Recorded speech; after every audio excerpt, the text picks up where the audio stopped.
পবিত্র ঈদুল আজহাকে সামনে রেখে ব্যস্ত সময় পার করছেন মাগুরার খামারিরা। নীলফামারীর ৩,০০০-এর বেশি খামারে চলছে শেষ সময়ের প্রস্তুতি।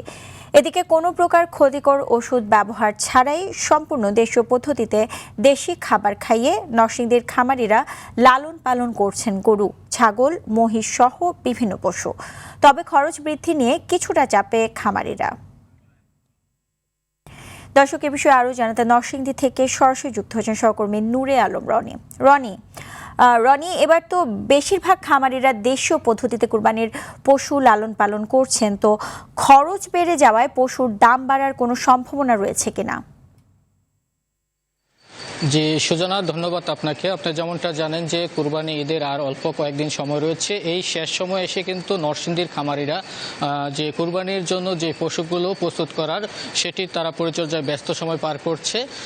এবং আমি বলে রাখছি যে এই নরসিংদীর খামারিরা কিন্তু কুরবানি ঈদের 6 মাস আগে থেকে তারা বিভিন্ন হাট এবং গ্রাম থেকে তারা দেশীয় জাতের গবাদি পশুগুলো তারা সংগ্রহ করে এবং এরপরে কিন্তু তারা তাদের যে খামারগুলোতে তারা লালন পালন করে। এখানে কিন্তু বলে রাখছি যে সম্পূর্ণ দেশীয় পদ্ধতিতে গরুগুলো লালন পালন করা হচ্ছে। বিশেষ করে গরুর খাবার হিসেবে ভুসি, গম, ভুট্টা সহ সবুজ ঘাস তারা খাইয়ে তারা লালন পালন করছে, যে কারণে এই নরসিংদীর খামারের গরুগুলো কিন্তু একটি চাহিদা বেশি রয়েছে।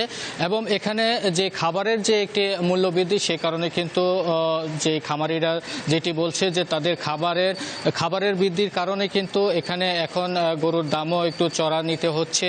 তবে তারা যেমনটা জানিয়েছেন যে রমজান ঈদের পরে থেকেই কিন্তু তাদের খামার থেকে গরু বেচা শুরু হয়ে গিয়েছে। ইতিমধ্যে অধিকাংশ খামারগুলোতে কিন্তু 50%।